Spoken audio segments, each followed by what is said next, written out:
اگر تم مجھ میں قائم رہو اور میری باتیں تم میں قائم رہیں تو جو چاہو مانگو وہ تمہارے لیے ہو جائے گا۔ مسیح یسوع کے عظیم بابرکت جلالی نام میں آپ تمام نیشنل نیوز دیکھنے والوں پر خداوند کی سلامتی ہو۔ پروگرام خداوند کی آواز میں آج صبح میں آپ کو ویلکم کرتا ہوں۔ آج خداوند کی زندہ آواز کو ہمارے ساتھ شیئر کریں گے خداوند کے خادم مبشر جوید جان صاحب۔ ان کا تعلق ہے leading to the cross ministry سے۔ ابھی وقت ہے کہ خداوند کی زندہ آواز کو ہم ان کے وسیلہ سے سنیں۔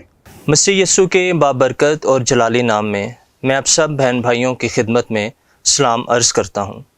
آج میں آپ کے سامنے خدا کا کلام شیئر کرنے لگا ہوں۔ میرے ساتھ ایک حوالہ نکالیے، یوحنا کی انجیل 3 باب اور اس کی 16 آیت۔ بڑی مشہور ورس ہے۔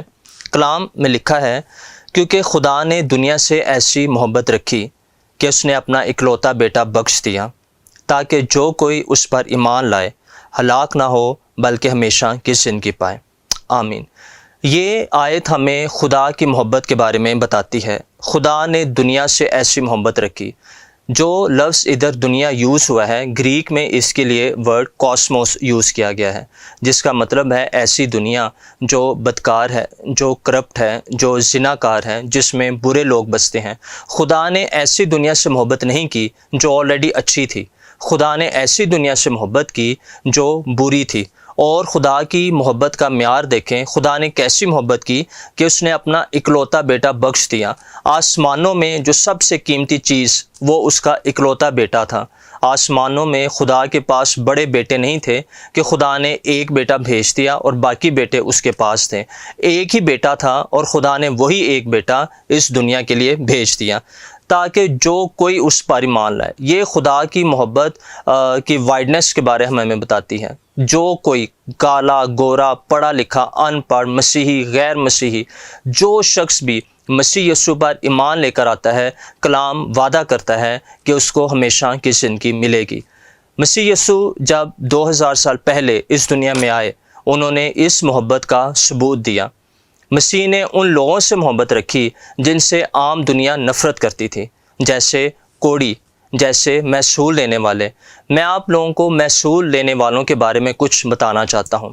محصول لینے والے یہ وہ لوگ تھے جن کو لوگ نفرت کی نگاہ سے دیکھتے تھے۔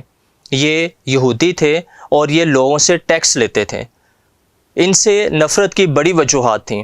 پہلی بات تو یہ تھی کہ رومی اس وقت ان پر حکومت کرتے تھے اور یہ جوش لوگ اپنے ہی لوگوں سے ٹیکس لے کر رومی حکومت کو دیتے تھے۔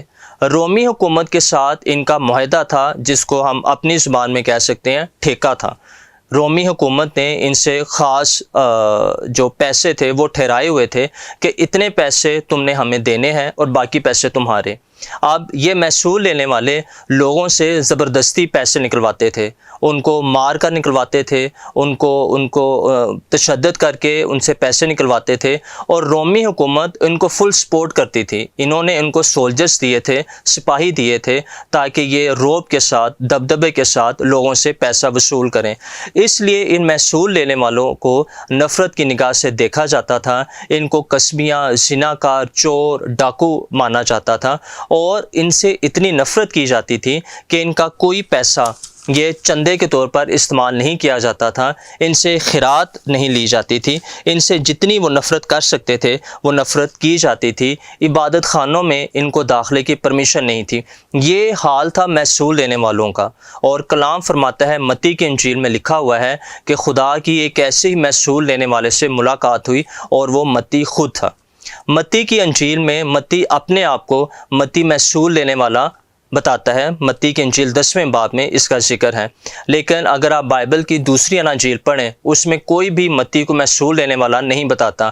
متی کو بجا طور پر اس چیز کا پتہ تھا کہ میرا پیشہ اتنا گھٹیا، میں خود اتنا حقیر ہوں، لوگوں کی نظروں میں سارے لوگ مجھ سے نفرت کرتے ہیں، میں اس قابل ہی نہیں تھا کہ خدا مجھے شاگرد بناتا، میں اس قابل ہی نہیں تھا کہ مسیح یسوع مجھے چنتا۔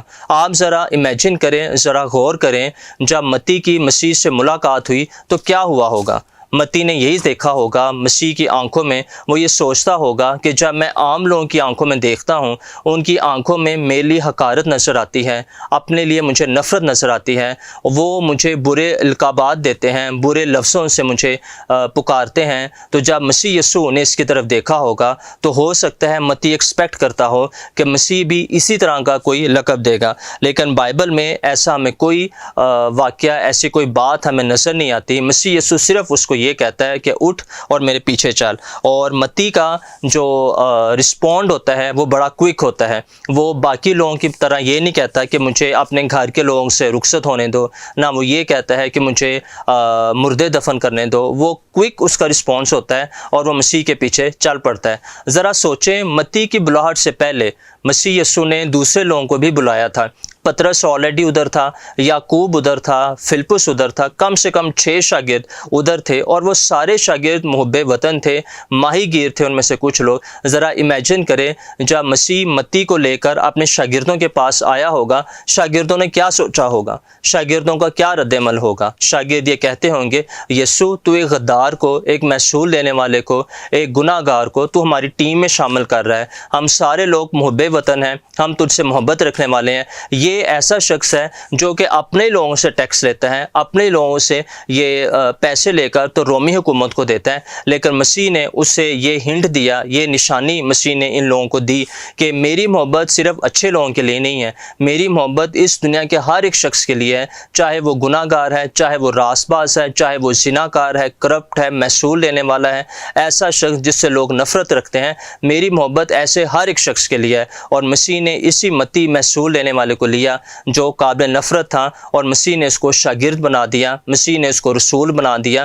متی کی انجیل میں مسیح یسوع اپنے جب 12 شاگردوں کو چنتا ہے اور ان کو اختیار دیتا ہے کہ وہ بیماروں کو نکالیں، بیماروں کو وہ ٹھیک کریں، بدروہوں کو نکالیں اور مسیح کی خوشخبری کی منادی کریں، متی بھی انہی لوگوں میں شامل تھا۔ یہ بھی باہر جاتا، یہ بھی بدروہیں نکالتا، یہ بھی بیماروں کو شفا دیتا، یہ بھی خدا کی خوشخبری کو پھیلاتا۔ مسیح نے ایسے شخص کو لیا اور مسیح نے اس کو قدرت کے ساتھ استعمال کیا۔ نئے عہد نامے میں جو پہلی انجیل ہے، متی کی انجیل، یہ اسی محصول لینے والے نے لکھی۔ جب متی محصول لیتا ہوگا، اس نے کبھی سوچا بھی نہیں ہوگا کہ ایک دن میری مسیح سے ملاقات ہوگی اور مسیح یسوع مجھے چن لے گا اور بائبل مقدس کی ایک کتاب لکھنے کا مجھے شرف ملے گا۔ یہی مسیح کی محبت اس دنیا کے ہر ایک شخص کے لیے ہے۔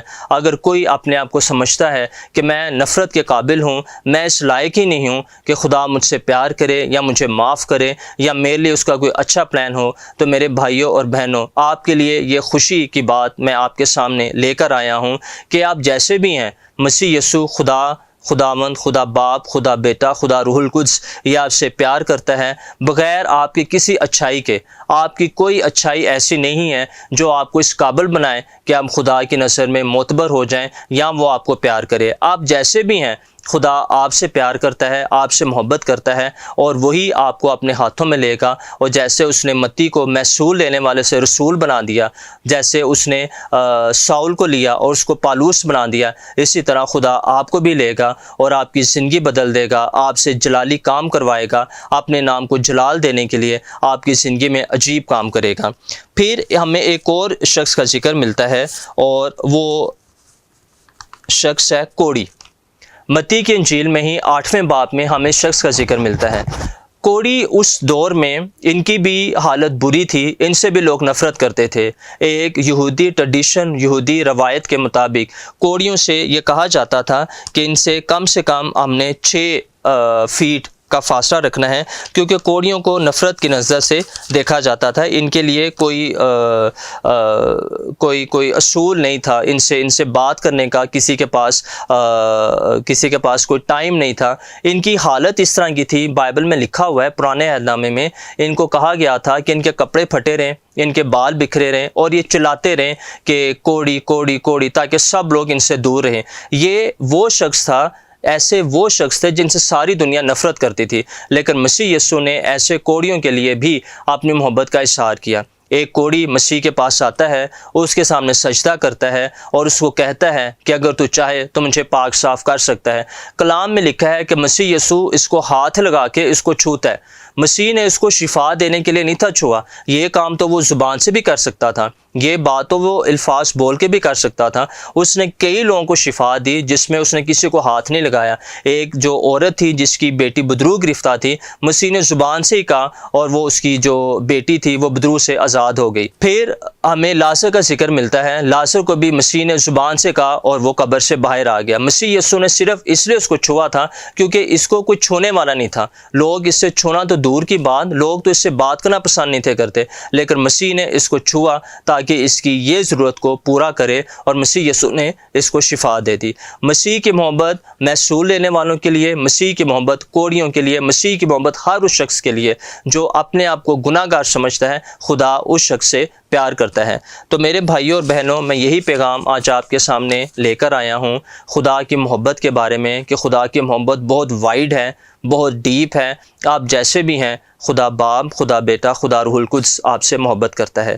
کلام ختم کرنے سے پہلے میں چاہتا ہوں کہ جو بیمار ہیں میں ان کے لیے دعا کروں۔ آپ میں سے جو لوگ بیمار ہیں، جیسی بھی آپ کی بیماری ہے، آپ اس بیماری پر اپنا ہاتھ رکھیں اور ہم مل کر خدا سے دعا کریں گے، اور میرا ایمان ہے خدا آپ کو شفا دے گا۔ خدا باپ، خدا بیٹا، خدا روح القدس، میں یسوع مسیح ناصری کے نام میں تیرا شکر کرتا ہوں، تیرے جلالی نام کے لیے۔ پیارے خدا تیرے کلام میں لکھا ہے تیرے مار کھانے سے ہم نے شفا پائی۔ تیرے کلام میں لکھا ہے مانگو تو تم کو دیا جائے گا، ڈھونڈو تو پاؤ گے، دروازہ کھٹکھٹاؤ تو تمہارے واسطے کھولا جائے گا۔ میں تیری منت کرتا ہوں پیارے خدا جتنے لوگ اس وقت مجھے سن رہے ہیں، دیکھ رہے ہیں، اور وہ بیمار ہیں، جنہوں نے اپنی بیماریوں پر اپنے ہاتھ رکھے ہیں، میں تیری منت کرتا ہوں ان میں سے ہر ایک کو تو اپنے بیٹے کے پاک لہو میں چھپا لے، ان پر روح القدس نازل کر پیارے خدا تیرے خون کی قدرت سے یہ چھوئے جائیں، روح القدس کی پاور ان کی باڈیز میں فلو کرنا شروع ہو جائے اور ان کو کامل شفا دیتے۔ جس شخص کی، جس بہن کی، بھائی کی، جیسی بھی جو بھی بیماری ہے، میں تیری منت کرتا ہوں اسے شفا دے دے، زندگی دے دے، صحت دے دے، تندرستی دے دے، اور اٹھا کھڑا کر، اور تیرے بیٹے مسیح یسوع کو سارا جلال ملے۔ مسیح یسوع ناصری کے نام میں آمین۔